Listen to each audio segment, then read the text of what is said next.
জামের জুস লাল টকটকে দেখেন বাজার থেকে আমরা কেমিক্যাল যুক্ত জুস না করে হাত দিয়ে চেপে এটা করে নিচ্ছি। কাছে নিয়ে এসে দেখো দেখো কি ঘন,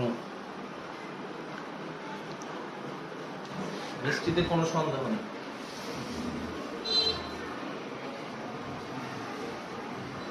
দেখতে পারো এখানে অনেক নাম প্যাকেজিং করা হয়েছে।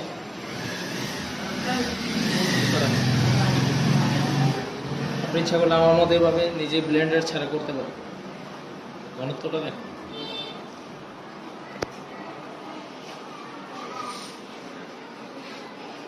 আরো বেরোবে।